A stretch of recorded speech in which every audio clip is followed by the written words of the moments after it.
Welcome to a session on simple machine. In our everyday life, we use simple machine to make our work easier. So a simple machine is a device that makes our work easier. Examples of simple machines that we have are levers, pulleys, inclined plane, wheel and axle, then gears. So terms used: 1. Velocity ratio, given by the formula distance moved by effort divided by distance moved by load with no units. So that's a formula for velocity ratio.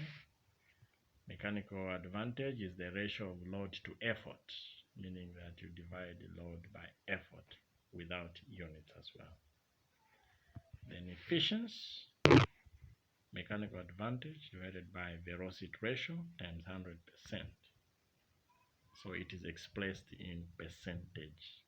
It is a ratio of mechanical advantage to velocity ratio expressed in percentage. It can also be found by dividing the energy output divided by energy input times 100%. Now, let's look at levers as an example of simple machine. A good example of a lever is a seesaw. Children go at the playground to play. Maybe one sits there, the other one sits there, then this rises, this down. So this is the pivot. Where you apply the force, if you pull the seesaw down here, you're applying the force. The distance is F4 down, and the distance is from pivot to where the force is. Distance from the pivot to the load is also determined. Examples of levers: wheelbarrow, scissors, hammers, pliers, nutcrackers, crowbars. Let's look at an example and see how calculations are done on levers.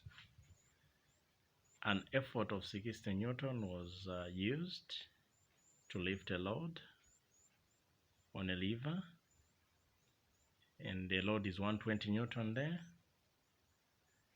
If the effort moved a distance of 60 centimeters from the pivot to raise a load through a distance of 30 centimeters from the pivot, calculate the mechanical advantage. So formula for mechanical advantage, as you can see, load over effort. So the load there is 120 and the effort was 60. The Newton cancel each other, the answer becomes 2. Hope it's clear there. Then coming to velocity ratio, it's given by the formula distance moved by effort divided by distance moved by load. So the distance moved by effort in the equation is 60 there. Then the distance moved by the load is 30. So we divide 60 by 30, we get 2. Then efficiency, we use the formula mechanical advantage over velocity ratio. Remember, mechanical we found 2. So that's 2. Velocity ratio 2 times 100%. So this machine is an ideal. But in real life, there will never be a machine that is 100% efficient, because most machines, when they are working, they lose energy. A transformer was made to lower the voltage or increase it. But when you get near to a transformer, you hear the sound. It also produces heat. That was not the reason why the transformer was made. So it means that some of the energy is lost to sound. Some of the energy is lost to heat. And that is the reason why it will never be 100% efficient. Any machine in our everyday lives. If a question says it is an ideal machine, just know that the velocity ratio is equal to mechanical advantage, and that machine is 100% efficient. Last question: what is the work done by the load? So the formula for work is force times distance. Remember, the force is a load. Load is 120 Newton in a question.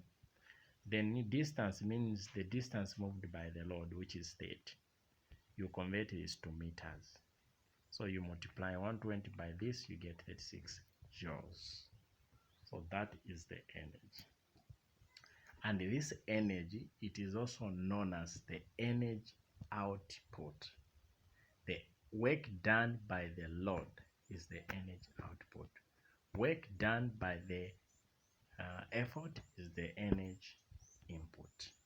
Now let's look at the classes of levers.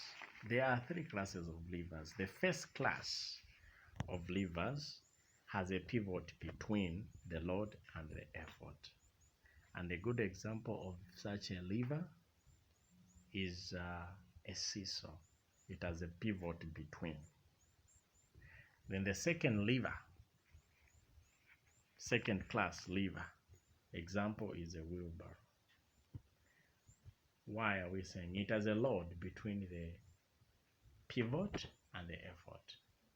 So the pivot is on the wheel of the wheelbarrow, the load between, then where you handle the wheelbarrow, that is where the effort is.